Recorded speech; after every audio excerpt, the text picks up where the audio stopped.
Let us know later if you've enjoyed it. My name is Silver Friedman. I'm the co-founder and the owner, and I have these crazy hats I wear a lot. And I am going to conduct this first 2 minutes of the show, and I would like to introduce to you now Miss Ruth Green, the administrator of the New York League for the Hard of Hearing. She's made it all possible.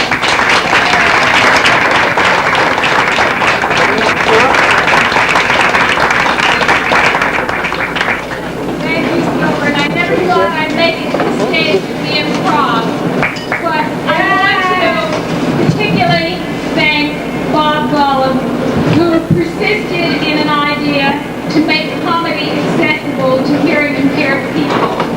I want to say a special thank you to Silver Friedman at Improvisation, who's made it all possible, and to Al Davis, who helped promote the idea. And I want to bring a message that has been sent to us. It says, to all in attendance, oral sign interpreted comedy performance for hearing impaired people, the improvisation. Dear friends, now hear this. Tonight's hearing impaired audience won't have any difficulty getting the punchlines. As gifted stand-up comedy stars in the first oral sign interpreted performance to benefit the New York League for the Hard of Hearing. It's socko, it's buffo, it's a terrific idea, and the laughs will benefit the New York League for the Hard of Hearing, which is the oldest hearing rehabilitation agency in the country. Leave it to the oldest agency to come up with the newest ideas. Accordingly, I am asking Ruth Green to extend the courtesy of congratulating the board of directors and one and all, especially the comics, who are lending their talents to this fine concept. Have a wonderful evening. Sincerely, Edward I. Koch, Mayor, City of New York.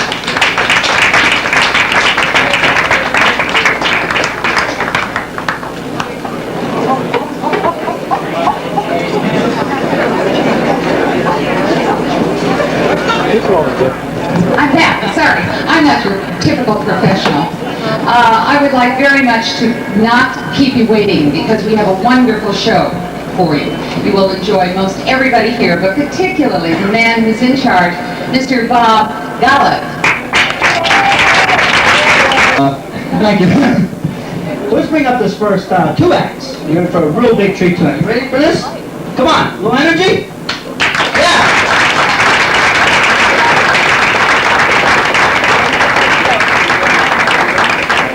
These first 2 acts coming up worked all around the country, a headline around the country. They were just featured in an article in GQ, and they're very funny. They do improvisation. Let's hear it for King and Mindy. Come on, take it right there! Thank you very much.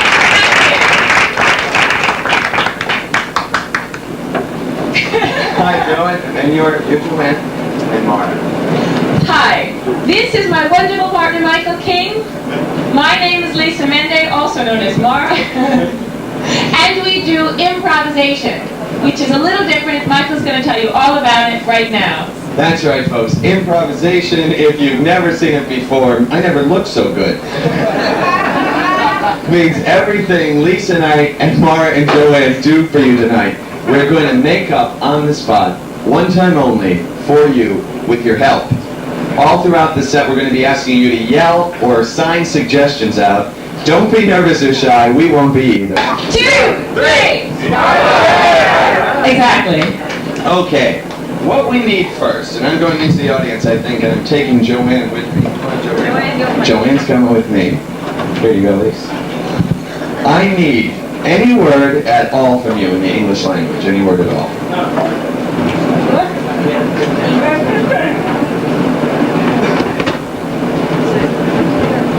In my lifetime.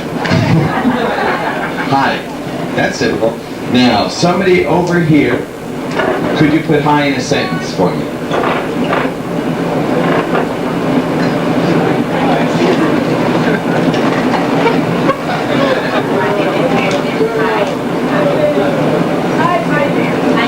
Hi there, that's it. Good night. Hi there. Joanne, we're not done yet. Get out of the way, Mara, will you? Come on. All right. Any word at all in the English language from you, a different word. Funny. Funny, hopefully. Okay. Somebody at this table put funny in a sentence. Sentence. No.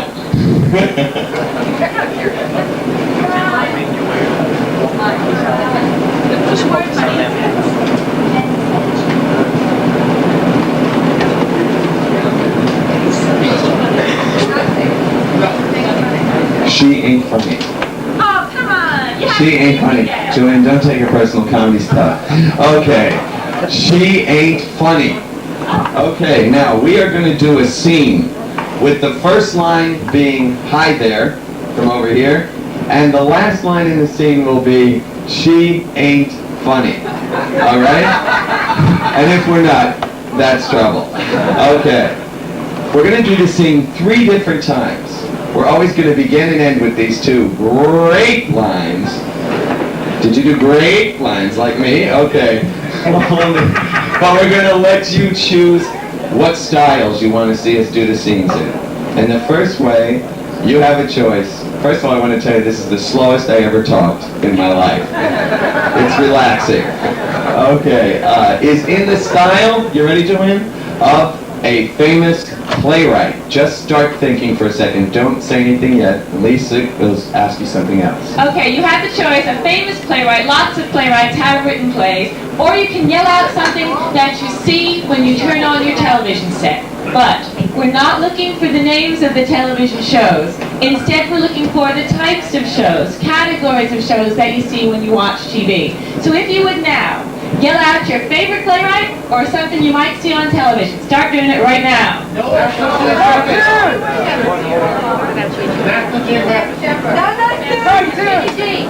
Shepherd, we got them, and they're great. We've got Noel Coward. We're starting. He's first. All right. Second to Sam Shepard. Oh, you in for a shock. I don't know if you can sign some of the words he uses. And we will end with William Shakespeare. First line will always be, hi there. And you'll know the scene's over when one of us has a stroke. No. You'll know the scene's over when you hear one of us say, the unlikely, she ain't funny. Starting with Noel Coward. Hi there, darling. Hi there, darling, you'll sin. Holding you in your silk pajamas, looking out over the view of Madrid. Madrid. Ooh, when you do the tiger lady, it makes me want to cha-cha. You know, darling, when I think of you and me and Madrid, it reminds me of the first time we were married and then divorced and then married again. Tell me, darling, when was the first time we were married? Darling, Yes. mix me a drinky, won't you? Come on, Joanne.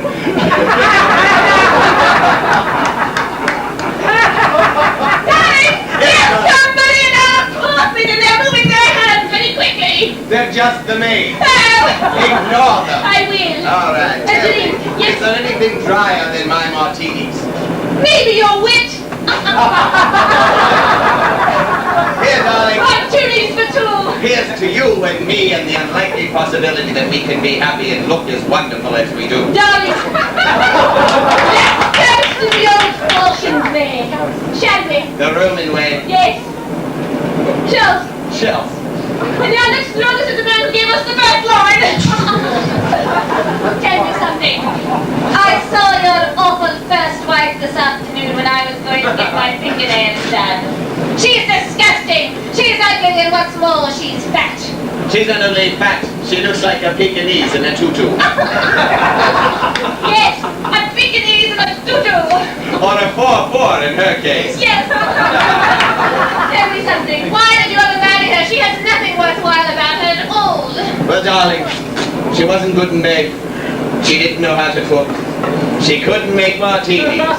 But the worst thing of all, she ain't funny.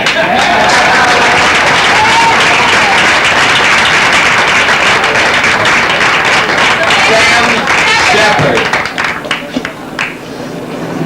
I high there, floating high there in the clouds, eating peyote mushrooms, sinking, flying. My head is expanding all the thoughts that I ever created in this bad fucking America.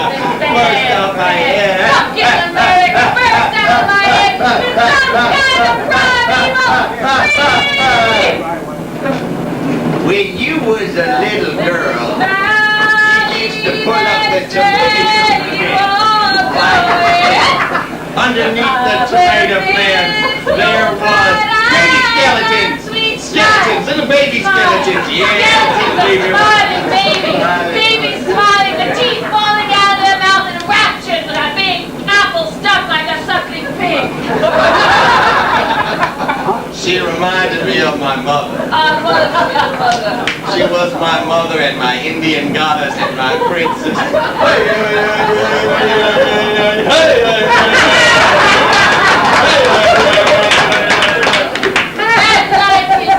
I delighted in smacking him and hitting him, beating him, hitting him on his humerus. Hitting him hard on his humerus.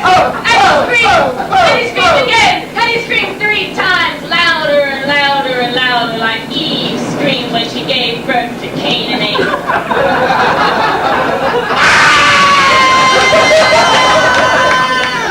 It was louder than that, Joanne. My fun knee ain't too much more fun. She hit me on my humerus and the pain went down into my knee. Into my knee.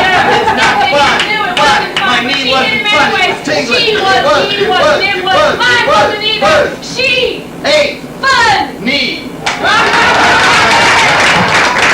Get ready, here we go. William Shakespeare. Hi there, my handmaidens. Literally, of course. I stand here on the battle, looking for a way without my life to end, and yet I see it not, and like a frog within a pond, I wear yet a precious jewel in my head, like an Ethiop.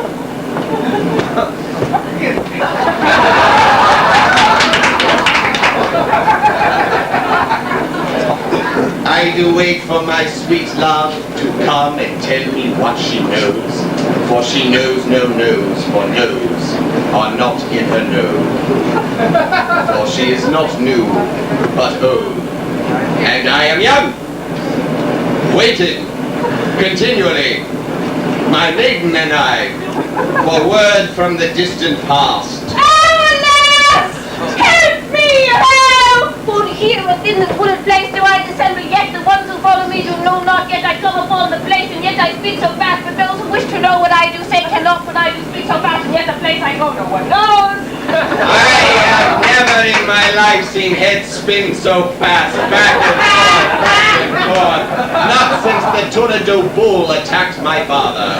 Is there no help for me within this wooded glade? I am hence followed by some Hecate's bitch. Some witchly being who would upon this place take out my entrails and veil to small sweet animals, feed them. Look over here, there is help, but very little room. Sweet sir, Come by my maidens. now they hold your hand so high, does speak to me of things so sweet, and yet I know thee not, but deep within my heart is love, they palpitate. Yea, palpitate you, who have been crushed by your mother, thrown out, banished from your life. 'Tis true, Your mother has no sense of love nor beauty to crush a bud so young and blue. 'tis true, I was a bud once, but now am I withered and seated like the breast of some old witch. Yes, and now you are wiser, which makes you what? A bud wiser. Then you must know my brother, Sir Heine, my Heine kin. He's a miller. He is the light of your life. He's my miller light. Oh, sir. And like a miller to a flame am I drawn to you. Oh, happy day. Oh, happy dance of happy day. Sir, thou art drawn unto me, but I tell thee, if we two are to be married, thou must reckon with the evil queen, my mother, who hates all things that grow and prosper. I have tried to reckon with her by sending her my jester, Sir Newt. Oh no! Oh, yes! Oh yes! Thou hast made the fatal error of sending your jester to my mother. Do you not know that things that make her laugh do send her into paroxysms of hatred? It is true. I made a mistake and sacrificed my man, sending him to your mummy. I looked at her face, saw his dead body, and knew that she ain't funny.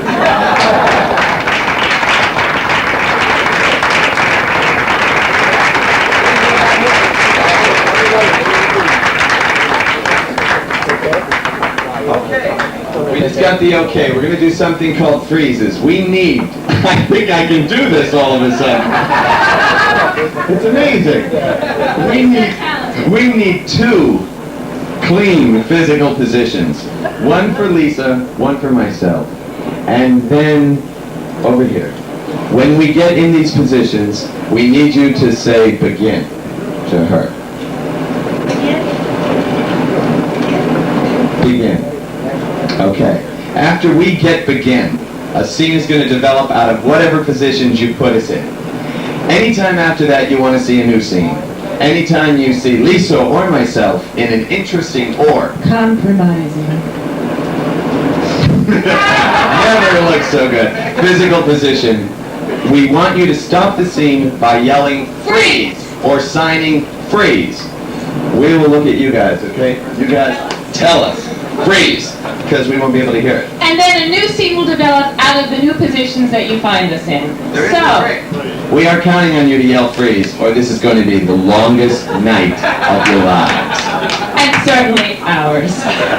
Somebody please yell out a clean physical position for Michael to get in right now. Stand on your head. Oh yeah. Thank you. Stand on his head. What's the cover charge? Joanne, can you stand on your head? And one for me. Sit. Thank you. Okay, I'm going to sit, he's going to stand on his head. Someone over here is going to say, begin, begin.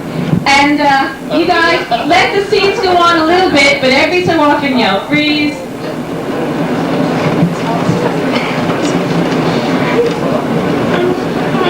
Again. Honey! Honey, in there. Stop meditating! I'm in the Murphy bed! Oh my God! Get me out! Oh, no, freeze yourself now. Oh, I'm so sorry. I can't take a nap Oh, around you! I didn't know what Who ordered the quiche? This is the heaviest pearl India quiche I ever served. I still have a aneurysm from the last scene. Okay. Got it for the meal. Freeze! When I ducked it, I was so you would cut. Yes, we will cut and put it in the oven for baby and me. Yeah, butter on it. Oh, I have Oh, butter yum, back yum. here. Let me get some hot grease. Lord, won't you heal this woman? I'm a very bad. I will hit you out of the face. Oh, honey, I can feel the contractions. Good. Oh, there we go. It's a baby boy. Freeze. I'm gonna slap you five. Okay, get my jazz up. You get ready to play your game. There you go. Double 7. I'm in the shower. Grandma, I'm in the shower. Come back in a half an hour. All right, Bonnie, but it's my time to use the commode. Okay, whatever you say. Oh, come on, wash up and let me All right, let me get a towel. All right, then. Freeze. Mommy, can I feed the chickens?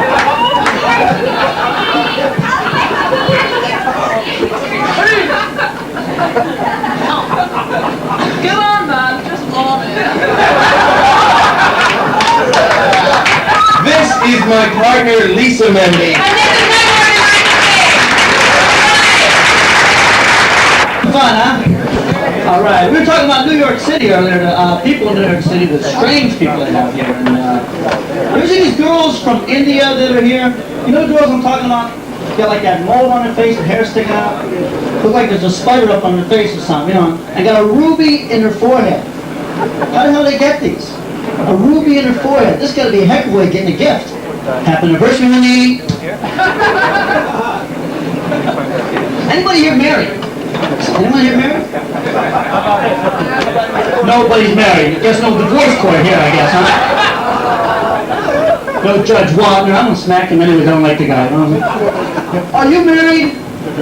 Yes. Are you in love? Sure. Yeah. And is this your husband? How many people aren't in love? You're just having sex. Use the person you're with. There's this table back here, of course. That's and what's your name, sir? Alexander. And let me tell you what to do, Alexander, sir. If you ever have trouble with their sex life, as far as that movement in bed, Alexander, have sex in a water bed, Alexander. So I don't care if the person you're having sex with is dead. All you gotta do is push up by the shoulders. You get this movement, Alexander. You can't miss this one. He's going, that sounds good. I'll try it tonight. Well, we're in for a big treat now. This next act coming up, got a lot of projects going for television. He was just voted the Showtime Comic of the Month. He's a regular MC here, headlines all over the country. Very, very funny man, and a nice friend of mine, Bill Keller, ladies and gentlemen. Come on, Bill Keller, right here.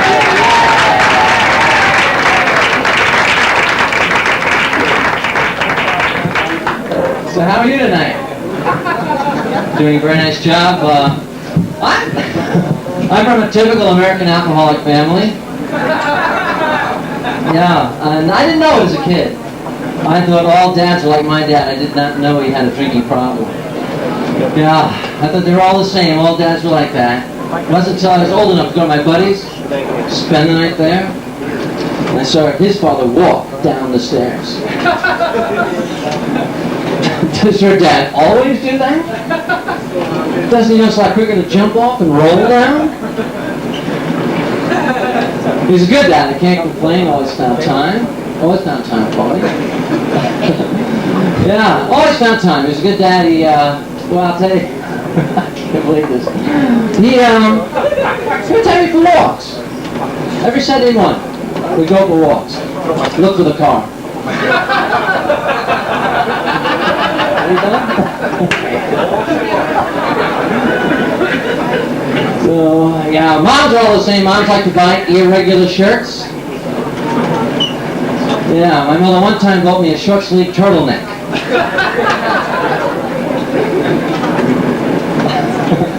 The bodysuit, very sexy on a woman.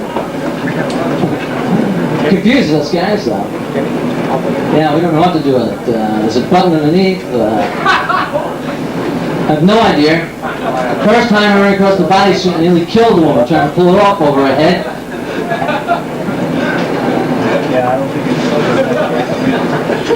Okay.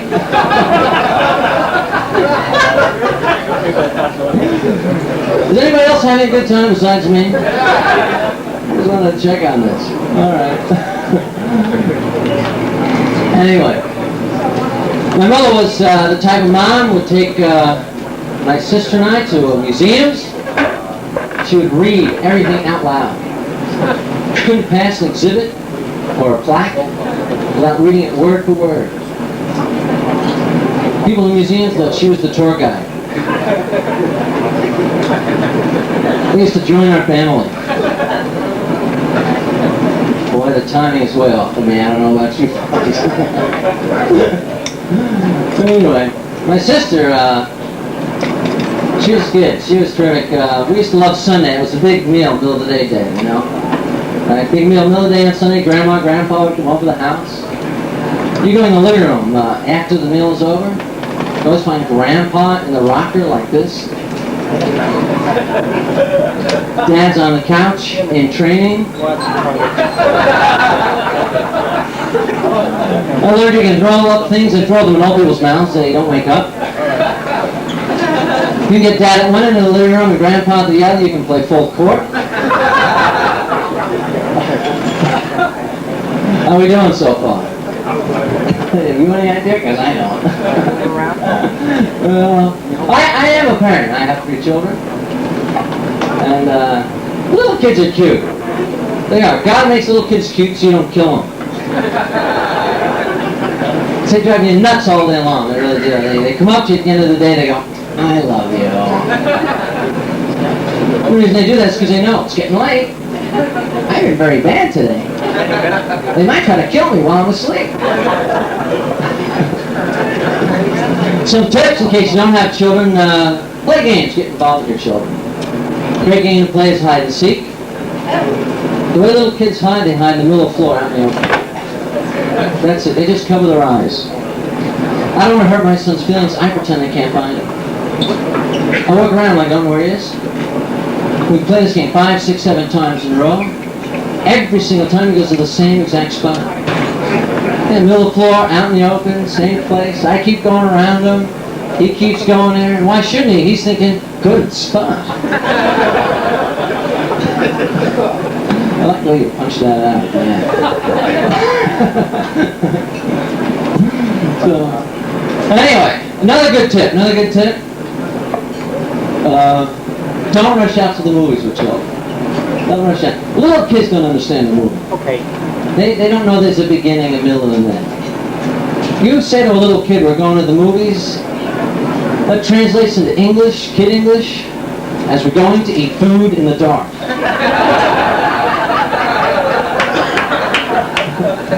Save yourself some money. Give him a bag of popcorn, a flashlight, stick him in a closet for a few days.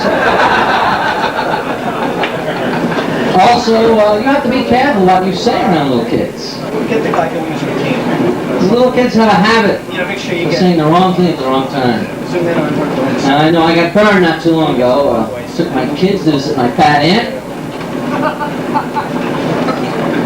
Little Adam went up to her, and then what I can tell you about this aunt, she's 565 pounds overweight. Okay, she's close to 700. It's an incredible thing. And little Adam heard me say something. I guess he should have watched what I said, and he nearly got me in big trouble. In fact, he did get me in big trouble. He went up to my aunt. You got all that? And he said, "Can I see your scale?" My dad says, "Your scale doesn't have numbers on it." He says it has pictures of how many people you can be.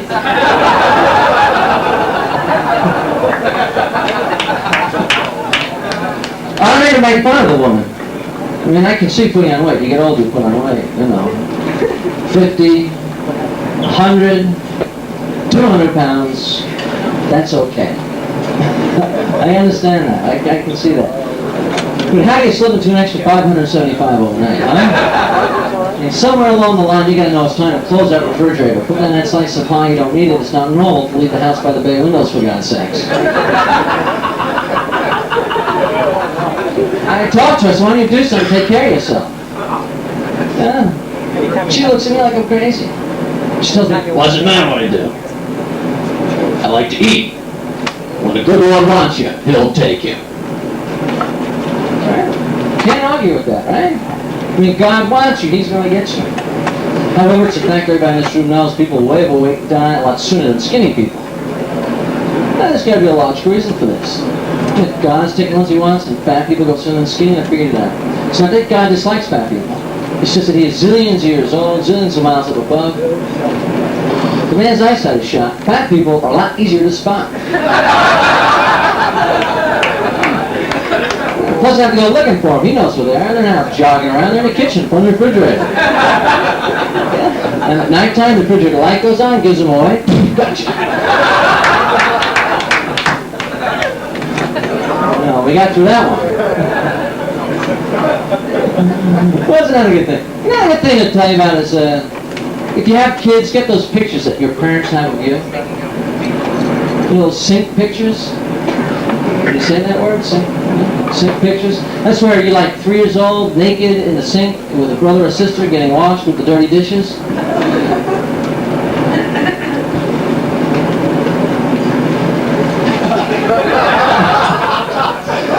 It's a joke there. I'm just watching you folks. Anyhow, You get those pictures, see? Because I got them with my kids.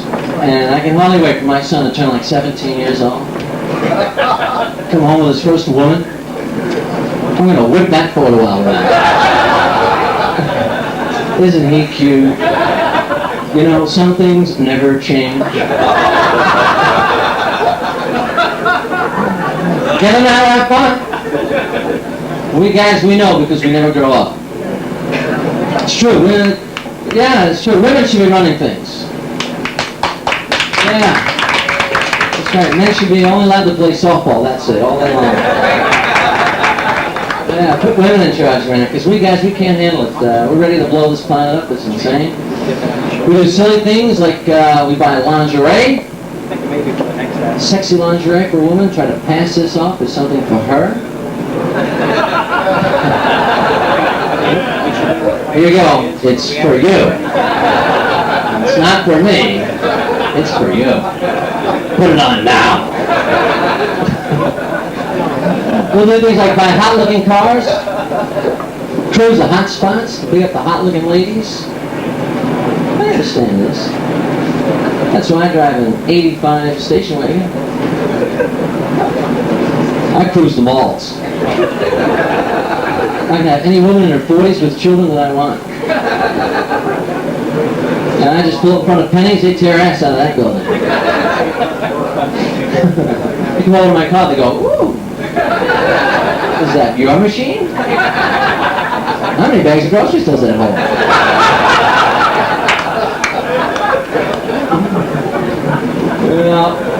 And guys are all the same. Guys, every single one of these guys here tonight has underwear with holes in it. Oh yeah, you could take any guy, in this room, take his underwear, put it over your head, turn it any way you want, you'll always be able to see out of both eyes. Oh yeah, because guys are slobs, guys all dress the same. Guys dress using the search and sniff method. Oh yeah, you got a big date, the ladies take a while, they spend a couple hours getting ready for a big date. Guy spends tops 6-7 seconds. Oh yeah, he's between commercials. He runs into the bedroom, looks over this dirty pile of laundry, thinking to himself, so much to choose from. Let's see, I'm going out with the woman of my dreams tonight. What's the least offensive pair of socks on the floor? You grab something out of the dog's mouth maybe, give it that sniff. Wow! Whew. This is bad. But it's the best I've got. I'm going with it. I'll turn it inside out. Turn it inside out. That's how guys think. That's why guys have come up with this horrible rating system for women. It's based on Mutual of Omaha's Wild Kingdom. Yeah, women are no longer human beings. They're animals. We compare them with animals. Right, guys, go looking at the chicks. Check out the chicks. If you're good looking, you're a fox. If you're really good looking, you're a foxy looking chick. Because that's how creative we guys can be. Insults. We got a zillion animals for insults. We don't run out of animals there. Pig, dog, cow, whale, it goes on and on and on and on and on and on and on. Right? Comes to creating new animals for the insult, we get very creative. Now we come up with stuff like Chuck. Look at the beefalo just walked in here. Beefalo, isn't that a horrible thing to say about a human being? All I can tell you ladies though is if it gets late enough, we'll go home with it. Yeah. Well, the guys are hissing now. Listen to this. Come on, be honest with yourself. Guys will sleep with anything. Come on, guys, be honest. You know what I'm talking about. The later it gets in the evening, the less important little things like teeth, hair, and a comedy. Come on. Well, last call for drinks goes out. We're searching the corner of the bar there for that beefalo. Where'd that fall down here? It was a minute ago. Yeah, let's drag this home. Oh, yeah. Guys will sleep with anything. That's why we find ourselves oftentimes in that horrible situation there. It's the worst feeling in the world. It's the feeling you get the millisecond after you finish making love when you want to go, Scotty, beam me out of here.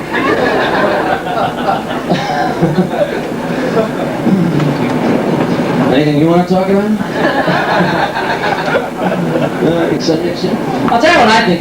I think the leaders of this country, I don't understand them. think Reagan's done a pretty good job, actually. I'm a Democrat, I voted for Reagan. The rest of the leadership of this country, I don't understand it. Our leaders are not afraid of nuclear war. They're stockpiling weapons. They're not afraid of nuclear power plants. They'll stick them in your backyard, melt down, don't worry about it. You know what the leaders of this country are afraid of? Homosexuality. A homosexual society, that's what they're afraid of. They won't pass gay rights laws. I say we got to get people that live near nuclear power plants in on this deal. We got to get them to call up their congressmen, their senators, and tell them, I'm turning gay. It's the power plant. And they'll tear that thing down and put up a windmill in no time at all. Oh boy. We're allowed to complain in this country. That's one of the great things about this country. Yeah, we got things here you will not find anywhere else. We're very lucky to live in America. We have things here like Cycle 3. It's a dog food for overweight dogs. And 3/4 of the world goes to bed hungry at night. We have fat pooches. All right, we got to write special songs to raise money to feed starving kids in Ethiopia. Meantime, in the living room, you have a dog going, yeah, I'm full now. That was a great meal. Yeah, I'm too full for that walk right now. About the only thing I can do right now is climb up on your bed and stick my butt on your pillow. Remember that? Yeah, very lucky. I don't know about the justice system in this country. That's a little out of line. I don't know how you feel about this Bernard Goetz thing. That's back in the news. He's coming up for trial in a few weeks there. Do you think he's right or wrong for what he did, shooting those guys? So we're not going to discuss that. But what gets me is one of these guys is now suing Goetz for $50 million. I don't know about you, but I wouldn't want to be the one to ask Bernard Goetz for $50 million. I would have thought these guys learned a lesson when they asked for $5. And when you get shot for $5, you're getting nuked for $50 million.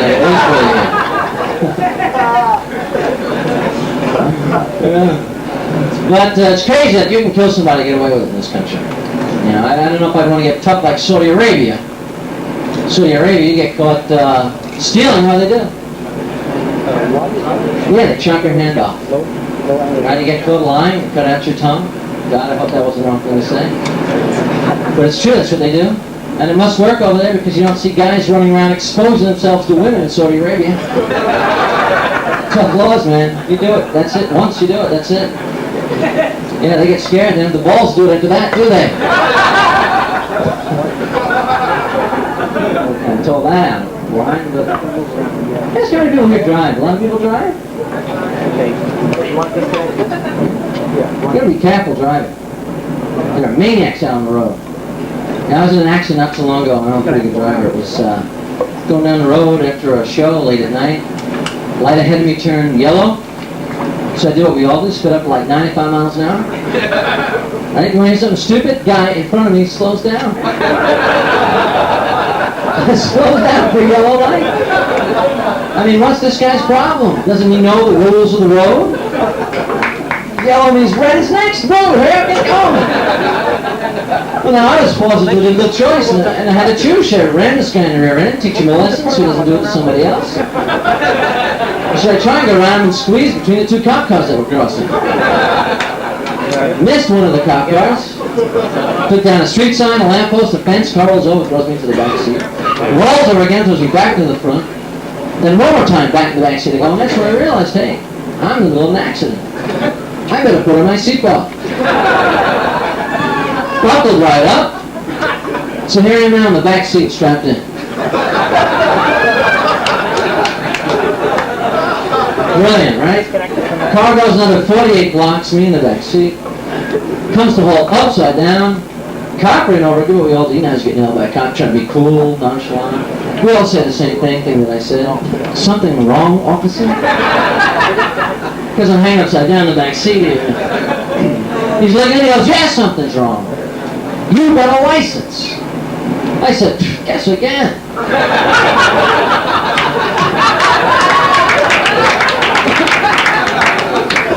Thank you.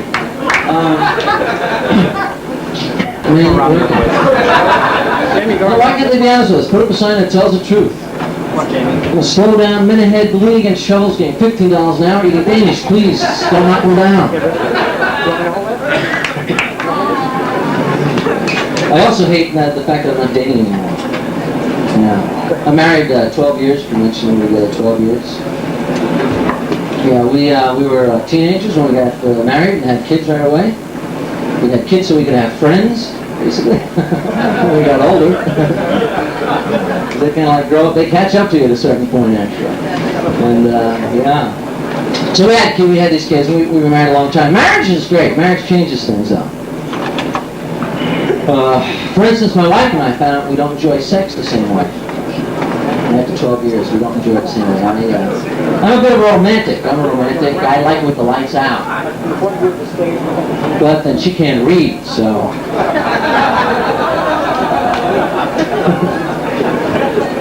It's true though, sex does change after you're married, and that dating scene, I miss that. It's a lot of fun, two people out on a date wanting each other, you know, you want her, and she wants you, and whose deck has a beeper in this room? That's what I want. Anyway,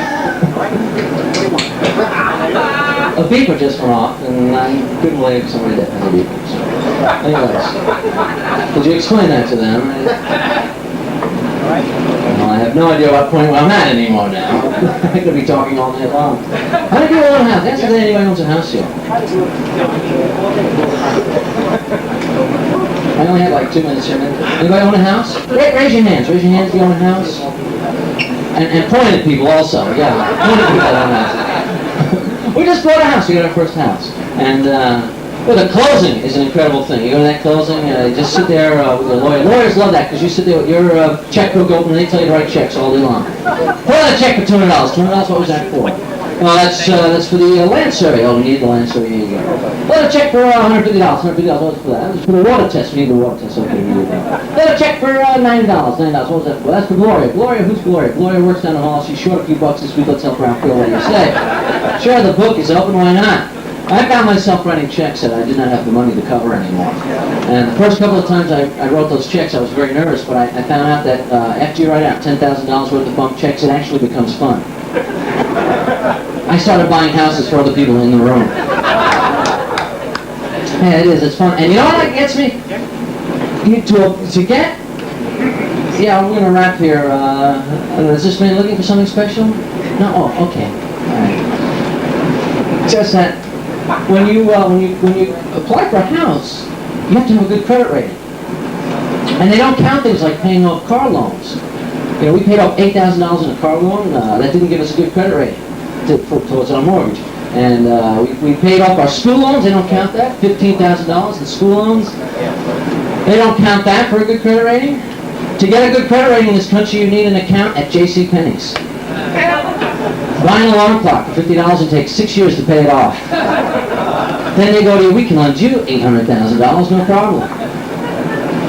The craziest thing of all is after we got the mortgage, in the mail, unapplied for, we received Visa cards. Never even applied for them, they just sent them to us. It's like, hey Bill, we heard you're $90,000 in the hole, have some fun. I have to go, I want to thank you very much. And a round of applause for that card here.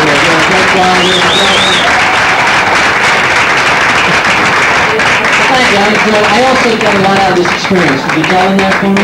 And I thank you again. Thank you. Go, Keller, come on.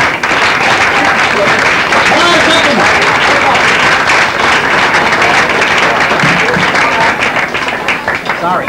Okay, I got a great joke for you. Want to hear a good joke? This is a little dirty. Is this okay? No? It's funny. Let's fight over it. This guy over here won't fight over it. No, okay, I'll move on. What I want to tell you is, she's at, wait, what'd she say? I said, tell her I wanted to do a joke that was dirty but very funny. I said, ask her it's okay. She said, go ahead. And she's pretty, so, basically, it's this. It's a commercial that's out. I couldn't believe it's national television for Tampax. The girl comes out, she says, Tampax. We may not be number one, but we're up there. And I tried it, okay? That's funny. I don't give a shit what you say. But everything today is computerized, you know. Everything's computerized. You go in these gas. This guy got a delayed laugh. He just got it now. This is great. I'm glad you got it now and then drive home and hit a tree. This is great. No, but everything today is computerized. You go in these gas stations. You place 10 on number 6, 20 on number 5. It's like the racetrack. I think the people who invented these machines was the Racetrack Association. Real convenient for the gas stations. But bad for the poor sucker that's a member of Gamblers Anonymous. This guy hasn't gambled in 5 years. He goes in there. Yeah, let me get 10 on number 6, please. Wait a minute. Give me 10 on number 6, 20 on number 5. Hell, they give me 100 across the board. Yeah. You know what I love watching? I love watching girls pump gas. Because girls, I don't think they really know what to do when it comes to pumping gas. See, girls don't know what to do with that nozzle.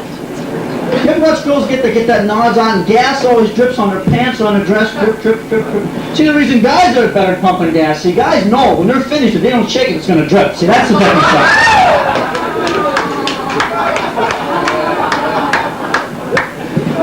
Okay, we keep the show moving on here. This next lady is a very, very funny lady. I've seen her work many a times. We just got to meet tonight. She works at colleges around the country. She headlines around the country. She's a regular here. Let's hear it for Andrea Scott, ladies and gentlemen, the first female comedian this evening.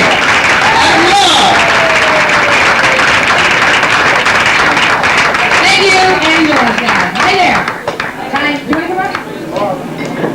Tag team signing now. Okay. Hi. I'm talking to you. What's your name? Joanne? Joanne. This is Joanne. Yeah. I'm Angela. Don't get us confused.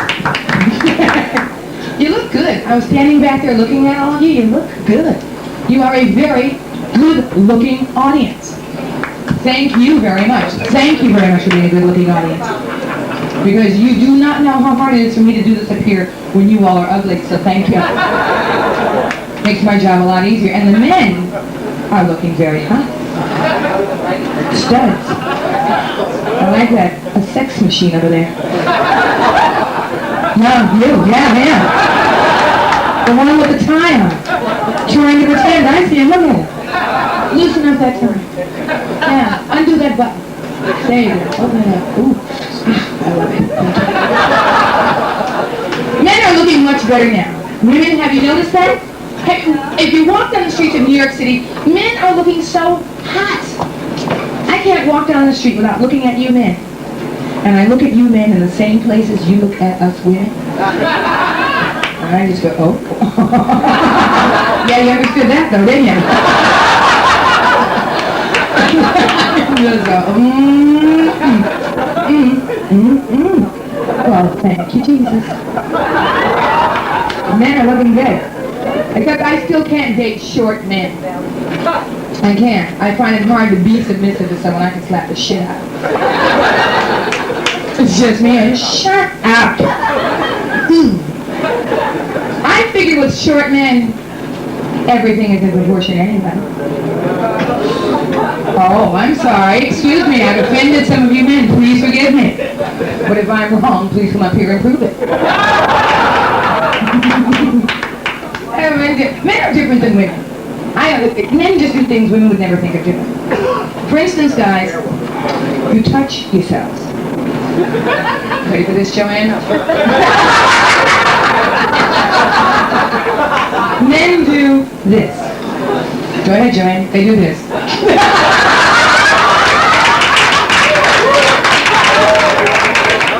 Women never touch themselves. Women, you never see women do that. Never in a million years. Here we go again, Joanne. Never. You never see women go around and say, hi, I'm Angela. How are ya? We just don't do that. Did you do it, Joanne? Men do other things too. Whenever men describe us women, you describe it by our body parts. Oh, what could she mean? Okay. Okay, guys, you're going to pretend to be dumb. We'll go with it. Men, whenever you talk to your friends about us women, you'll say, hey, man, have you seen Linda? You know, man. Linda. Now, we women don't describe you men by your body parts. You never see us walking around saying, well, Mary, have you seen Jim? Oh, girl, you know Jim? Yeah, you do, Jim. You know Jim? Yes, you do. He's a friend of Leroy's. You know? It'd be a short conversation. Jenny, you're probably going to go home and go to confession after this, aren't you? I mean, they're just different women. I don't know. Do you live in New York? Most of you live in New York City. Are you from New York, though? Most of you from New York? No, you're not from New York? Where are you from? New York, New York. Anybody from out of town? Out of town, where are you from? Jersey. Okay, how many Jersey? Where are you from? New Orleans. Oh, Cajun. Oh, Long Island. Oh, hello. Is she a doctor? No. What did you do? I'm a cook. A cook? Oh, a woman after my own. I can't cook. You can cook? Yeah. I can't cook. Oh, I'm jealous. What is your specialty? Italian or pasta? Ooh. Can I take you home with me? I want this woman. Just for cooking, nothing else. Just for cooking. It'll be a role reversal. You'll be in the kitchen. That's interesting. I never learned to cook. My mother never taught me to cook. My mother wasn't a cook. My mother is a wonderful woman, but she could never cook. Matter of fact, she called me up today to tell me that she figured out as a child I was an anorexic. My mother loves to give guilt. I swear to God, I think my mother was Jewish in her other life. I think she belonged to the 13th tribe when she was leaving Egypt. She made a wrong turn of the Nile. She ended up in Detroit, the tribe of Bubba. I give guilt like nobody else. I know. But she called me today and told me I was anorexic. She said, Angela, you never ate my cooking when you were a kid. You were a fussy eater. And I thought about it. I said, you know, she's right. I was a fussy eater. I thought a chicken should be dead before it was served. That was my problem. That was the problem. Well, the reason I asked you where you were from is I'm not originally from New York City. I'm originally from a place called Concord, Massachusetts. You go, oh, thank you. Thank you for meeting. Are you from Concord? From Boston. Yeah, I hear that accent. Boston proper? Yes. They're always so elite, Boston proper. I'm from the burbs. Oh, sorry. Oh, sorry. The thing is, growing up in Concord was very interesting for me because Concord is so white, milk is dark. So I was such a popular gal there. They had a black family, but we're here now. And I think my parents have a pioneer spirit in their idea of a frontier, the white neighborhood. Because we drove through town, my father said, circle the Chevrolets because they're going to kill us. And kids spoke to me. They said, hi, move. And this happens to anybody. If you're the only one in a room, like, oh, he's not looking at me now, is he? Like he was. Oh, I was looking at you though, and I kept to look at your eyes and not down there. Such an attractive man. But if you're the only one in a room, and a subject comes up that may include you, people will tend to stare at you. Now, in my classes, whenever they would talk about Africa, everybody would turn around and stare at me like I suddenly got a spear in my hand. I said, oh, forgive me. I didn't know about that crisis because my drums were broken. And I go, ban, ban, ban, do it. Ban, ban, ban, do it. And they'd let me first on lunchtime. I'd make them scared, then I'd make it rain. But the thing is, growing up in Concord, I learned about mothers. Everybody's mother gives great guilt, not only my mother, but I'm a daddy's girl. And when you're a daddy's girl, you get anything you want. Anything you can think of. And my father's a musician. So for me that means good drugs, so I can't complain. That's a stereotype. My father doesn't do any drugs, he doesn't drink, he doesn't smoke, he doesn't do drugs, and I'm pissed. But those stereotypes do not hold true. Not all musicians do drugs. Not all Irish people drink. Not all Jewish people are cheap with money.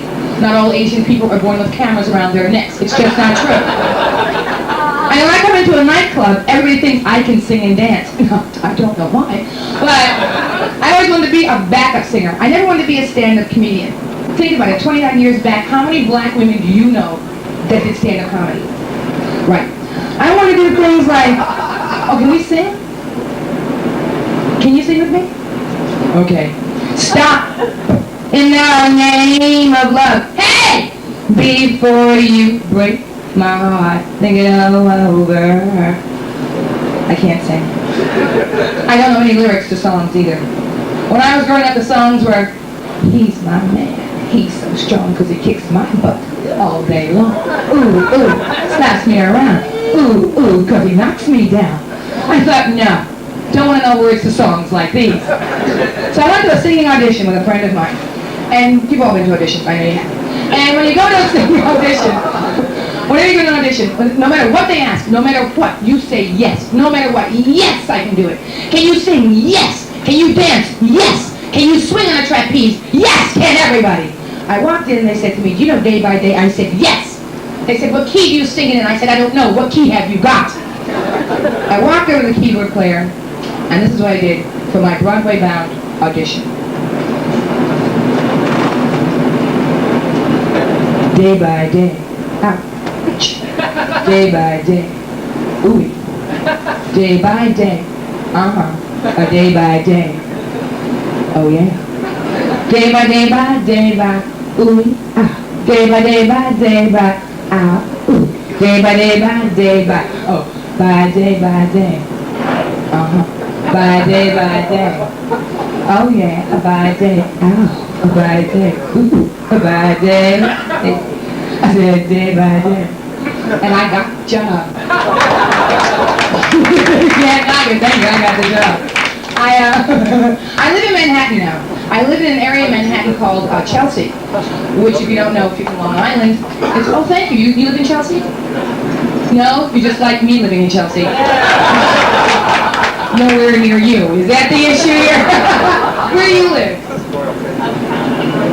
Uptown, Upper East, or Upper West? Upper West. Oh, how nice of you to come down. Upper West, they have wonderful apartments. I'm just jealous because your apartment, you don't have a big apartment? No? What do you live in? A little studio place? Kind of. Where? Which street? I'm not coming to visit. It's okay. Huh? I can tell him? You gotta tell me first. 99 from what? Because my dad lives up on 100th and Riverside. Yeah, that is nice. Yeah, that is nice. And he told me don't even think of coming up there. He's got more than enough room, but just out. No way. But I live in Chelsea, which for those of you who may not know, is right next to Greenwich Village. I used to live in the village, on a street in the village called Christopher Street, which I can safely say is one of the gayest streets on the planet. And I didn't know it was so happy when I moved on it, because when I moved on it, it was during the daytime, and the people who frequent the street were either asleep or in their closets. So that when I came out that night, it looked like a Fellini movie. Not only did all the men look like women, they looked better than any woman I had ever seen. So I said, I'm moving up to Chelsea. Now in my apartment, in my building, people pay $1,000 a month rent. They pay $1,500 a month rent, $2,000 a month rent. I don't pay that much because I've been there since they put the first brick in. But my neighbor was moving out. I told my neighbor, come on, you can sublet. My neighbor was moving out. I told a friend, come on, you can sublet this apartment for a song and a dance, because he'd been there a long time too. The landlord said, no way. I can get $600, $700, $800, $900 more a month rent for that apartment. I said, okay, fine. So I figured when the landlord's going to show it to prospective tenants, I'll come out in the hallway in a bathrobe, pink curlers in my hair, slippers on my feet, a beer can in my hand, turn around, look at my apartment and yell, Leroy, don't start no shit! Put that knife down, goddammit! Come on out here, kids, come on! I don't think he'll rent it. Call me Kreskin, but I don't think he'll rent it. I have children. I have teenagers. I have an ex-husband also, because I'm a lucky woman that way. But I have, I know when I say I have teenagers, sometimes it surprises people. It surprises my ex-husband too. He doesn't believe it. That's why he doesn't send any money. But he and I met in college. We were politically active in college. We were both Black Panthers. And what are we doing now? Comedy. And Huey P. Newton, who was the leader of the Black Panther Party, said, have babies for the revolution. I'm annoyed at Huey because he didn't tell me he wasn't going to babysit. So, I got these teenagers at home. And when my ex-husband and I had our daughter, we did natural childbirth. which is no big deal now. Everybody's doing it now. But 14 years ago, people were not doing natural childbirth. Natural childbirth is, you know what it is. It's when the husband helps you out. He's like a cheerleader. They give him a gown on the mat, so they should give him pom-poms and a short skirt. Because he's in there, push that baby, out, out, out, yeah, go girl, you make that baby shout, He was wonderful. Now he and I are the same complexion. And when our daughter was born, she had blonde hair and ivory skin. This may be where he lost his sense of humor, who's to say. But the scene in the delivery room went down like this. Very nice. He said, come on, Angela, come on, honey, push, breathe, come on, push, breathe. I can see the baby's head, that's it. What the hell is this? The doctor held the baby up. I looked and said, and we don't even have milk delivered. And I'd be walking her along and people would say to me, oh, you had a baby? Well, let me see your baby. I said, no. She's not done cooking yet. I have to take her to the beach, darken her up a tad. I still lose her in stores. I've got a son who is 17 years old. Matter of fact, he's here tonight. I think the only other black person here. He's, oh, parts of his body gave him pleasure. He started to stick that part of his body everywhere he could. So I gave him a little something to put on when company came. And I went to a place called the Pleasure Chest. Oh, what did you get? Oh my dear, what did you buy? Oh, tell me. Huh? A sperm bag. And I asked. Serves me right. Sperm bag. Did you sign that? Sperm bag? Oh God, she said it again. Okay. Well, I bought prophylactics. Makes it sound very, very pain. Well, you know, for those of you who may not know what it is, it's like a sex emporium. They sell jams and jellies and preservatives there, right? None of it's for toast. For buns, maybe for toast. Well, I had never been to a place like this before in my life, and when I tell the story, I still close up, because I get so embarrassed. I walked in, it was jammed packed, like Macy's on a sale day. I walked in, I whispered to the guy behind the counter, I said, excuse me. I said, what, lady? I said, they have any rubbers?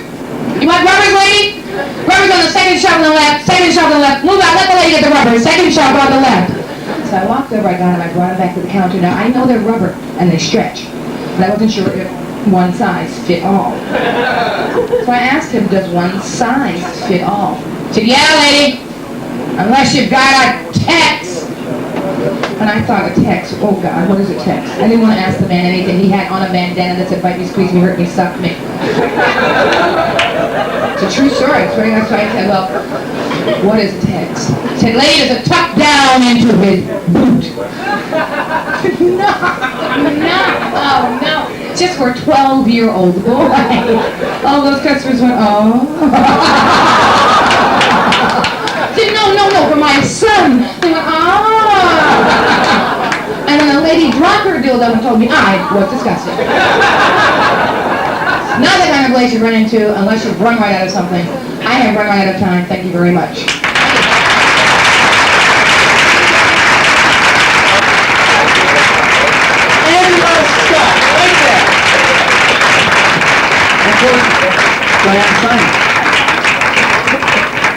Okay.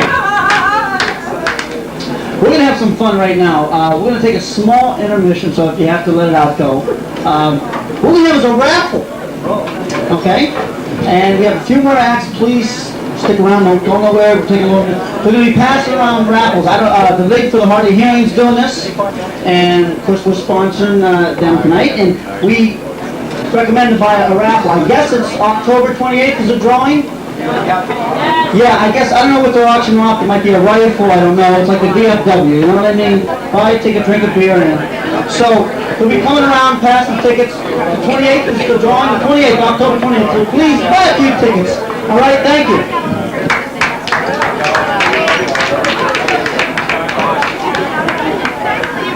Okay, we have, we're not going to start. But if you have some people, please sit down because you're in for a big treat. This next act that's coming up is marvelous. Okay, we getting situated here. All right, so, you have a good time, sir? Very good. You're going to come back again? Great, I appreciate that. Maybe not after tonight, sir. So I don't come down McDonald's to mess with you, do I, sir? So, you guys heckling me already, I just got out there. So, I see the insignias there. What does that represent? The Lions Club. Great. And the Lions need tonight. Okay, we all situated. We get sit down here, please. For the next. Okay. 1 minute. Okay.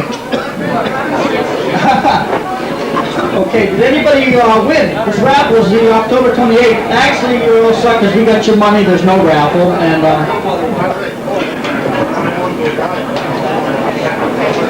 This guy said he's eligible here, and if there's any women, he's available. Do we have any offers here? The guy got big money and a big car and something else I won't get into. That's what he told me. I don't know. Okay, everyone situated? Okay. You're in for a big treat right now. This gentleman coming up next does tons of commercials. He was the inspiration for the smile on the Kool-Aid package. And he just did a pilot with NBC called Love Line. There's a pilot, I don't know, he's doing something with the pilot, you know, no, I'm just joking. And, no, he's very talented. He works all over the country. Headliner, heard great things about this guy. Let's hear it for Max Alexander, ladies and gentlemen. Come on. There he is. Max Miller. Yes, thank you. Thank you. Hi. You look good.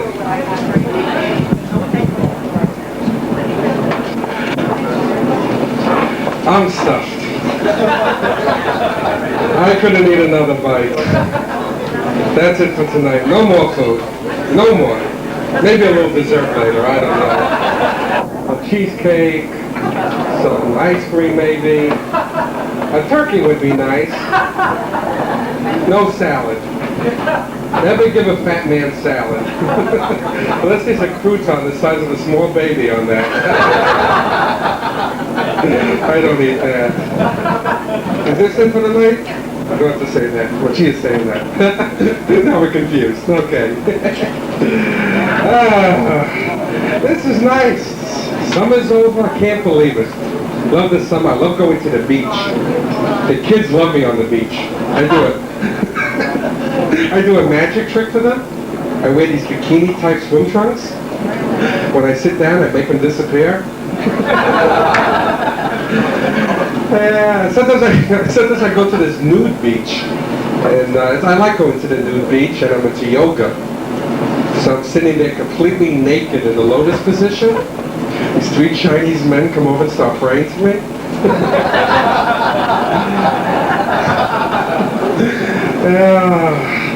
I like this. I like this. I bought these new. These are, you see these big man designer jeans? Do you like them? Sarah Lee puts them out. It's one size fits 12. I like them. They're irregulars. Never buy irregulars. Because they always tell you the same thing. They say, you can't tell the difference. Look at this. What the hell am I going to do with this? Can you believe this? I'm not even black. If I could fill this out, I'd be at home having a party with myself because,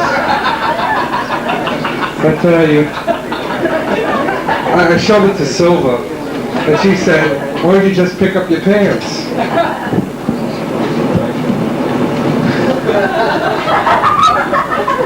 Much better. I look like Tip O'Neill. I feel like the Michelin Man in Heat. Humpty Dumpty sat on the wall. You know, unfortunately, you can't tell the difference between the front and the back now. It's like one piece. I gotta lower this. I could breathe again. My whole week has... oh, sugar. Ladies, you won't understand this, but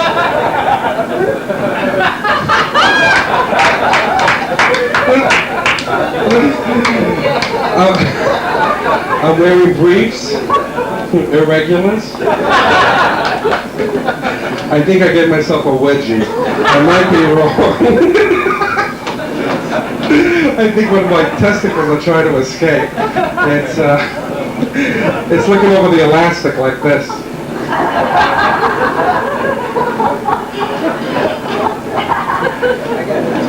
So anyway.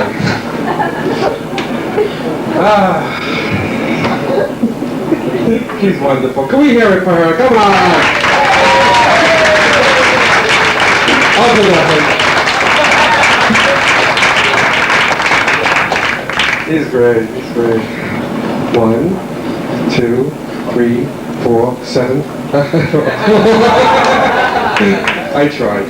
Anyway, I used to be a prison guard. I used to be a police officer before this, and I quit because this wasn't for me, the job. I should not be a cop. I always pull practical jokes. I used to be in this prison called Osney, which was Sing Sing. Very, very mean place to be. But I was always bored, so I pulled practical jokes. I used to sneak up to death row, because they're going nowhere. And I used to walk around going, "You smoke gas?"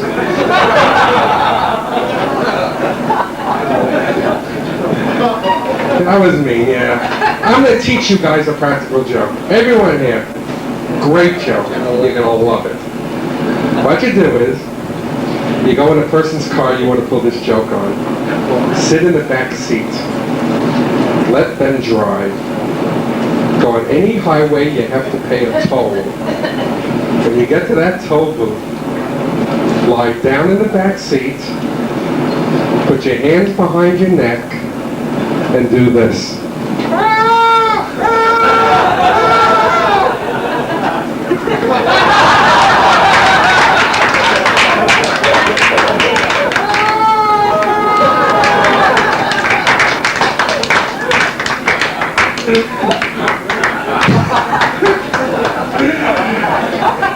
You'll have to wait about 20 minutes there because you have to fill out forms. You can't pull jokes like that. I do a lot of things. I fly a lot. I don't like flying. It's horrible. I flew in today from Providence, Rhode Island. Providence?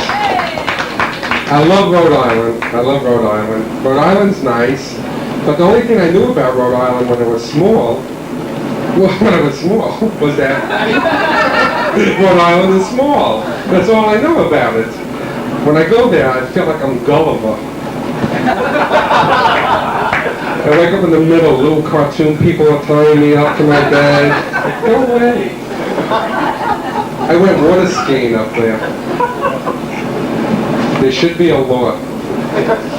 Fat people should not go water skiing. I'll sign that law. It's embarrassing. I didn't want to go. My friend said, "Come on, we're going to go water skiing." I said, "No." He said, "Come on, we're going to go." I go, "No, I'm going to be embarrassed." And they said, "Come on, we'll make lunch." I said, "Okay." And I went, and it's not fun. I don't care if you go and you like it. It's not fun to go water skiing. I go there, and first of all, there's like 4 of us. And they decided I'm the first one to go in the water because there'll be more room on the boat. And we get into the water, and the life preservers don't fit me. So they put 2 logs under my arms, and I'm just bobbing there. And they had a small engine, and they burnt out 2 engines just trying to get me up out of the water. It was like, zzzz. I never saw skid marks on the water before. Now they did that. Anyway, I do get up, and it's great. It's a lot of fun, but I fall immediately.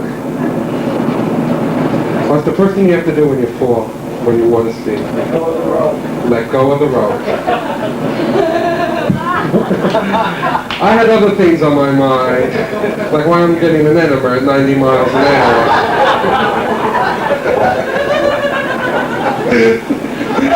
I have flounders coming out of my nose. I'm hearing things like, there she blows. I look up, there's a guy there with one leg and a harpoon. All of a sudden I'm in a Herman Melville novel. So, I shouldn't go water skiing. But as I say, I flew on a People's Express. People fly People's Express, you like it? I like it because basically it gets you there that day. And then, they say they're going to get you there at 10:43, forget it. As long as they say, you'll be there Tuesday, as long as I get there Tuesday, I'm happy. And I fell asleep on the plane. Most people fall asleep on the plane, but you know how you fall asleep? Where you really half awake, half asleep, where you're like in a coma? Where your head becomes the weight of a cannonball, and your neck becomes a slinky. It's like...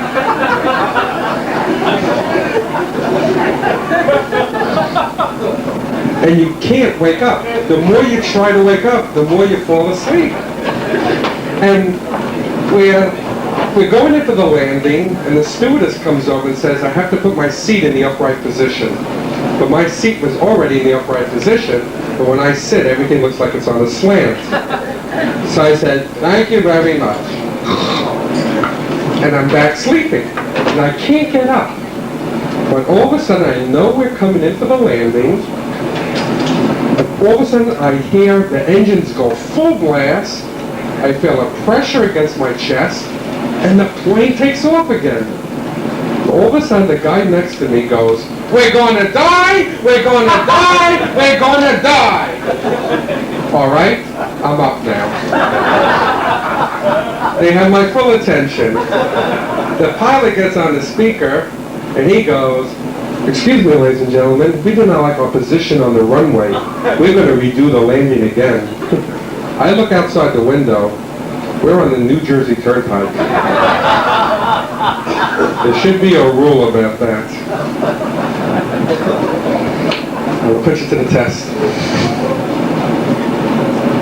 I passed a kidney stone this month. Anybody ever pass a kidney stone? Is that not painful? It's horrible. I'm in the emergency room.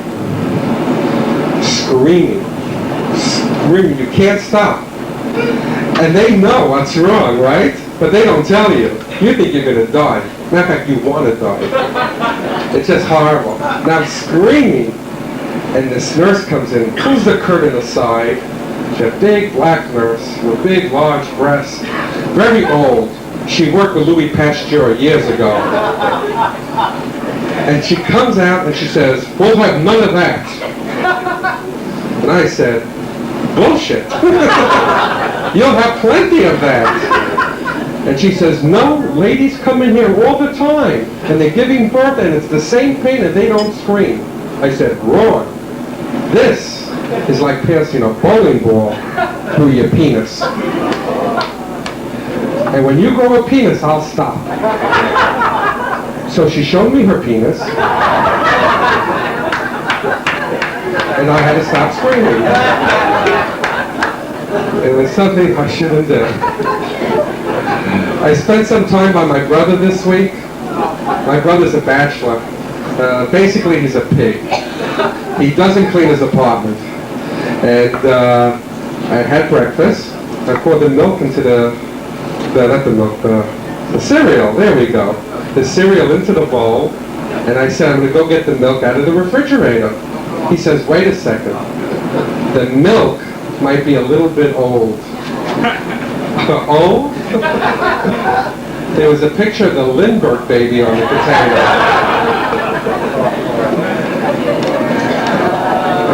Oh, ooh. So, like I took the baby. I'm just glad you know who the Lindbergh baby is. I do this at some colleges. They go, what? Then I go to the bathroom. I'm sitting there minding my own business, and I forget to bring something in to read. I have to read in the bathroom. Psychologically, I'm losing something, I got to gain something. And there's nothing you can do but stare at the tiles on the floor. And you start to notice things. Like, ooh, there's a different design. If I look at it this way, than if I look at it that way. Oh, how interesting. So we had this cabinet under our sink. A lot of people have this cabinet at home. It's a great cabinet. But men, we don't use this cabinet. This is not ours. This is a female cabinet all the way. There's only cotton balls and tampons in here. Tampon. It's like, one more time, tampon. That's interesting. Now, I never saw a tampon before in my life. No reason I should. But I had some time on my hand. It was time to be Captain Science. And they're great. They come in envelopes. I think they mail them to their friends. I'm not too sure. There was a list in there. I think it was a chain tampon. I might be wrong. And I opened it up, and it's like the Academy Awards, and I'm playing with it. And it's a fun thing to play with. Remember when you were a kid, you had those high-low ice cream pops? Anyway, I'm cleaning my ear out with it, because I don't waste anything. Now this thing starts to suck all the juice out of my neck. Now I didn't know this thing blows up 9 times the size. I can't get it out now. So I'm sitting in the emergency room with the string sticking out of my...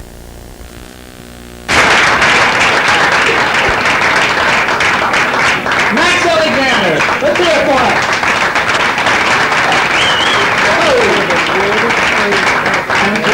Mara Zuckerman. Come on, let's do it.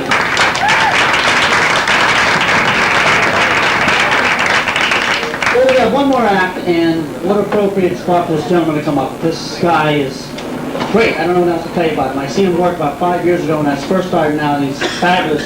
He done many Carson shows, been on Carson many times, been on David Letterman a few years back. He was voted the most funniest man in America. And let's hear it for Joe Bolster. Come on, Joe Bolster.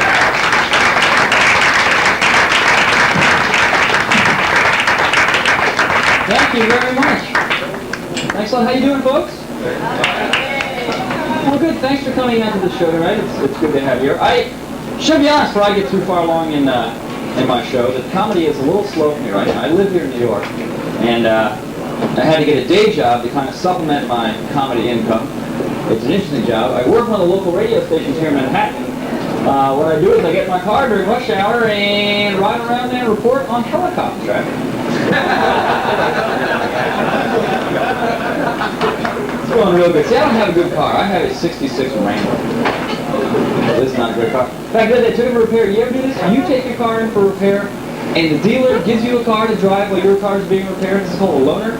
I've taken a '66 Wrangler. The guy gives me an '84 Camaro. What's my incentive to bring it back? Certainly not the threat that he'll keep my car. The guy calls me up, your car's ready. I'm not.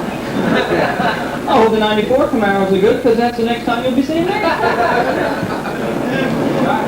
like driving Pennsylvania. See, in Pennsylvania, the turnpike, they have signs that tell you how much a speeding ticket's going to be depending on how fast you're going. See any signs that are supposed to slow you down? They don't work at all.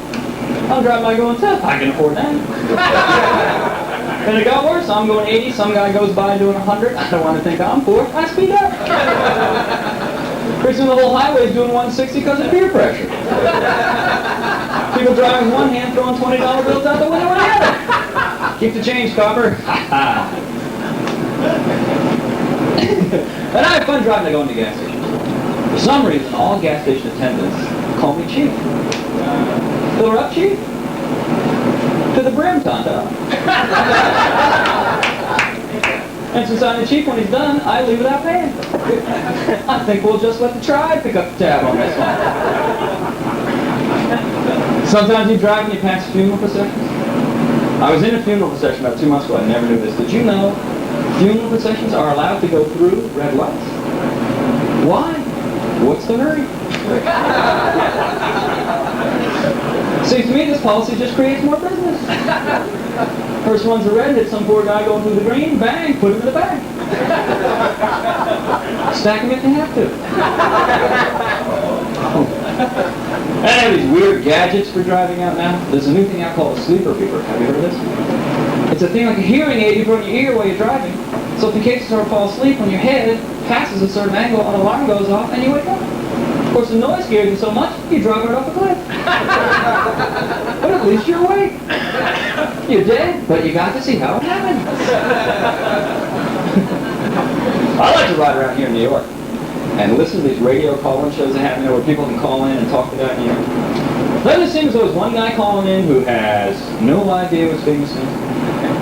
And he always has some totally inappropriate comment to make. The guy goes, we're talking about the Mideast crisis, the Arabs and the Jews, one of the most explosive issues of our time. We want to know how you feel. The number's 525-1200. Hello, you're on the air. Yeah, how much should a hamster weigh?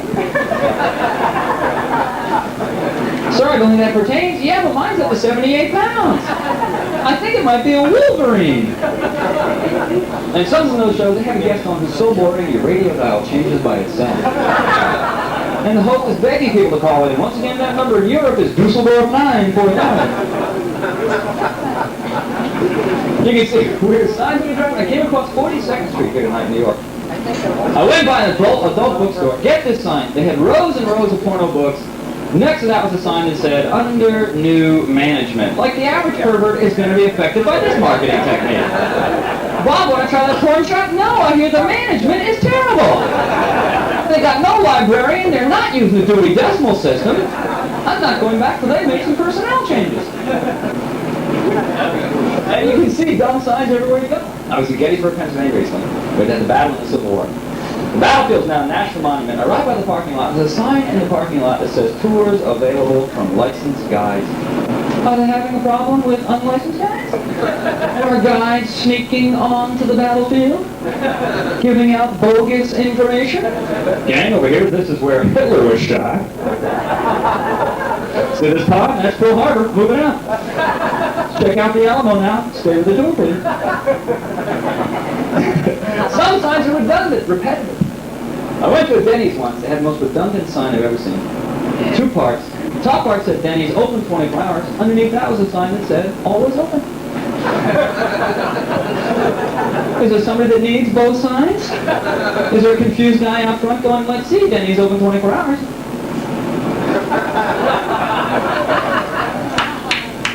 It's 2:30, they open now. Oh, obviously they're always open in that period. Okay. Guess they have different hours in the weekends. That's going to be... See, what I can't figure out is their thought process, their logic. What were they so afraid of that they had just put up a sign that said simply, open 24 hours? Were they afraid that some incredibly precise guy was going to come in during the vernal equinox? And go, you know, guys, today's 3 seconds longer than 24 hours. You going to be open? Why do I ask? Frankly, your sign's a little big. And 24-hour places are interesting. The other day I went by a 24-hour motel. Is there a motel that isn't open 24 hours? That could take the edge off your vacation. In bed tonight, 3 a.m., some guy comes with a flashlight. Folks, let's go, close it up. Come on, move it out, show's over. Can't we say in the morning, I'm sorry, check our sign, we're a 19-hour motel. Where can we go now? Denny's?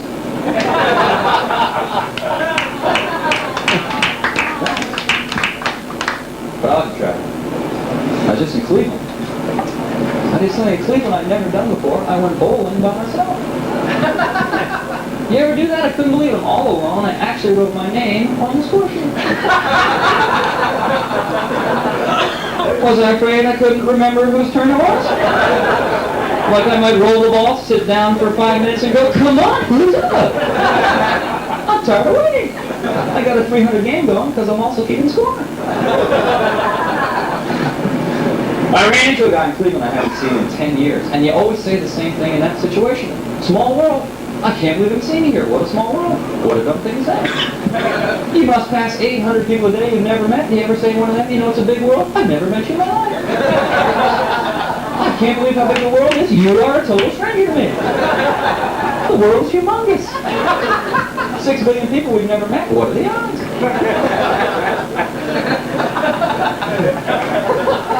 Well, summer's over. I was reading today about Emily Post, the etiquette woman. Did you know in upstate New York, she runs a summer etiquette camp for boys 8 to 14? What a dream summer this must be. Is there really a demand for this service? Have you ever heard a 9-year-old go, Mom, I'm so gauche. Please, pack me off to etiquette camp. I want to go on a black tie canoe trip. And these poor kids, you know they get harassed when they go back to school in the fall. Timmy, what'd you do this summer? I went to etiquette camp. Oh, you want us to beat you up now or after homeroom? You tell us what's proper. But kids get into funny situations. Did you read about this kid? They just found this kid in India being raised by wolves. I guess in India they don't have real strict adoption procedures. I'd like to adopt a child, sir. You'll have to take a seat next to that squirrel. Then you got a mongoose coming in for triplets, so you just wait your turn. The Omen. That's a movie where they think the kid's the devil. There's a scene in The Omen where a teacher says to Gregory Peck, your son is the Antichrist. That's a pretty typical parent-teacher conference, don't you think? Are you sure? You got 40 years of Board of Ed. I think I know an Antichrist when I see one. He's walking around with pointed ears and a pitchfork and have to be Kreskin to make that identification. Speaking of kids, I just went to visit my mom. My mom's a character. You remember the show Mr. Ed? Yeah. I remember as a kid watching that show with my mom, just to give you an idea how sharp she could be on occasion. In all seriousness, she asks me, how did they get that horse to talk? I said, Mom, could you be a little more out of it and still be a human being? She goes, no, I am serious. How do they? I said, well, you see, Mom, off camera there's another horse who's a ventriloquist. She says, oh, I see, so Mr. Ed's a dummy. I said, yeah, I think the concept's starting to gel for you now. Not a great dresser either. You ever have your mother come downstairs wearing an outfit that was just, ooh, frightening to look at? Kind of thing what Liberace would have said, that's just too loud for me, actually. My mom used to put on bright green corduroy pants with red frogs on them and then want to have a serious conversation with you. You know, the key to success is hard work and discipline. Is that right, Mom? What kind of those pants do back at Disney World? I'm pretty sure Goofy has to give a lecture tonight. He may need the pants as a visual aid. But she loved kids. In fact, I'm the oldest of 14 kids. 14 children. My mother loved kids. In fact, after she had 14 kids, then she decided she wanted to adopt. Just what I need. I'm battling 13 brothers and sisters for a seat at breakfast. Now I got to chase a couple Korean kids around the house. Give me back that Pop-Tart, Hobson. I was here first. And get this, I'm a U.S. citizen. You don't even have a green card. You keep stealing my breakfast, I'm calling immigration. Because food is a problem for big family. Let's say you're one of 3 kids and your dad buys you a dozen donuts. Each kid conceivably can have 4. At our house was 14 kids and a dozen donuts. We actually had to have a donut raffle. My dad said, kids, I'm thinking of 12 numbers between 1 and 14. It was like playing the daily donut double. Did you win? No, I haven't had a donut in 6 years. I'm hoping at Christmas to hit the jelly trifecta. Kids walking around trying to handicap it. I think I'll put number 6 in the glaze to show. Then maybe I'll box the cream quinella. Yeah, that'll want to come in. My mom's got a hat trim on, working with $2 window. Come on, kids, get those bits done. We didn't travel much. My dad never took us anywhere unless the kids were heavily sedated. Used to give us all Dramamine, 14 kids in the car going. Here are the kids, Grandma. Great, Sacramento butter. We'll get them out later for the Domino's with them. But she's a good Catholic. I'm kind of an ex-Catholic myself. I don't go to church anymore. You like that? See, the church keeps trying to get people like us back. The church says it's changed, it's more progressive, more liberal. I think the church would have to change a lot for me to go back. So like maybe in the middle of Mass, the entire congregation does the wave. Be great. Pew 1, whoa! You 2, yo! The nuns are breakdancing in the aisle. Could be sold out. Well, I was reading the paper today, reading the Post. Great paper. New York Times prints all the news. The spit to print Post handles the rest. They have great stories. You see, this about a year ago in Harrisburg, Pennsylvania, during a family argument, a man was killed when his 300-pound wife sat on his chest and suffocated him. Now, to me, the most challenging thing for the police in a case like this is to notify the next of kin with a straight face. Man, your son's dead. Heart attack? Sort of. And what a great murder trial. Your Honor, we're backing the weapon in now. Ma'am, please don't crush the bailiff. It really backs up the docket. They found the Titanic. Now they want to raise the Titanic. What a waste of money. Do you really think anybody's still alive down there? That boat's been down there 73 years. It would have to be a young kid in a big air pocket near the kitchen. You folks are hit by the joke in Kentucky last weekend. They went, is he serious? Oh, I think those people are dead. Of course, that's just a guess on my part. Do you like the National Enquirer? See, a lot of people make fun of that paper. I don't think it's justified. I think that paper has some tremendous investigative reporters. I saw a story last week, hired gun from Neptune may have helped Oswald. What a scoop! I checked the New York Times. They didn't have that story. Only the Enquirer took the time to send somebody to Neptune and check it out. See, this Lady Di and Prince Charles just got back from a vacation. Nice to see those two workaholics get a break. Guess you only go to so many crumpet festivals before. They have a lot of health articles in the Enquirer. They had an article last week that says a lot of our health problems are a result of our lifestyle. Problems like high blood pressure, heart conditions, stress, strokes. Because apparently as a nation we have poor eating habits, we don't take our time, we don't relax, we rush through things, something like that. I didn't have time to finish it. I had some fried salt in the oven I had to get to. Then I had to drive to Japan by 5 o'clock, so I was busy. Well, I was shopping today. I went to Bloomingdale's today. And I went to a section store I'd never been before. The cosmetics department. That's a whole different world down there. Have you know sometimes you walk in, they got these aggressive people trying to spray you with perfume samples? What a pain! Would you like to try a new fragrance from Calvin Klein? No thanks. Shh, wrong answer. Man, I was on my way to play rugby with some Hell's Angels. Now they'll probably chide me in a good-natured way. Maybe those are places like the Clinique camp. They got their employees wearing these white laboratory coats. Like suddenly makeup is serious medical business. You want a new blush? Ooh, we may need a urine sample. Eyeshadow's not happening. Cough into this petri dish. They're so intense I expect to see a woman coming on a stretcher. What's the matter, Doc? Mascara overdose. Oh my God. Hose are down immediately. And I'll tell you, if you do enough shopping, especially in New York, you can get some real insights into human behavior. Have you ever been like a bank or a fast food place and there's only one line open? And everybody's standing and you can kind of fidgety and impatient, and just then, another line opens up. This brings out the best in people. If I was in a hurry, I'd knock over Mother Teresa. Boom! Pardon me, Terry. Huh? No, I think I pretty clearly had a step on you there, Beck. Oh, I know you're for sainthood, but I'm double parked. Let's go. Well, any baseball fans here? Yeah. You like the Mets and Yankees? Yeah. Mets. The Mets. The Mets are playing well this year. 3 games out. Which is nice, because a lot of years when the magic number was high.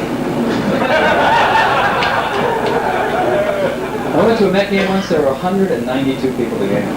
I had my own vendor. Guys bugging me the whole game, can they get you something?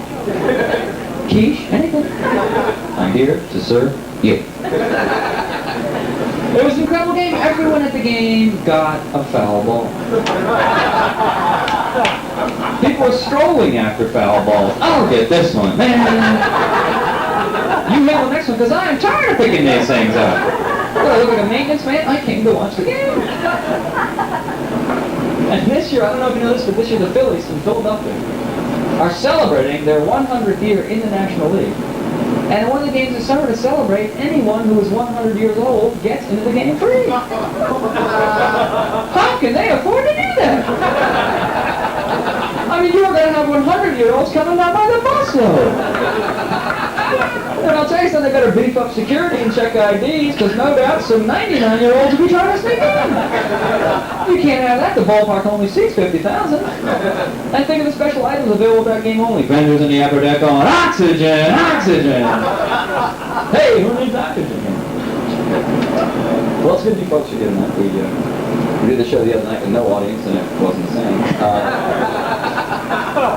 The cheers laughed, don't get me wrong, but no, the focus that you bring. So comedy's not easy. You folks have it easy compared to me. You think about it. You're going to work, you're making money, coming out to see shows. Take a minute. Take a minute. Take a minute. I had to get up at 2 o'clock this afternoon. Hey, right away, I had a big decision. Should I eat lunch and then watch Gilligan's Island? Sometimes F-Troops on. Then what do you do? Gilligan's Island, what a great show, don't you think? Oh, so many different plots. Today I saw the one where they almost got off the island. Just a special episode in my life. A lot of drugs in comedy? But I'll be honest with you, I'm naive about drugs. See, I don't understand the drug jargon. The lingo associated with the drug culture completely baffles me. 2 months ago, right here, this woman wanted me to try cocaine for the first time. Saw me do a show, she likes me, very attractive, follows me out the bar. She goes, boy, you were really funny. Would you like to go outside for a little blow? I said, yeah! Absolutely! Then she got out a mirror and a razor and I went, hey!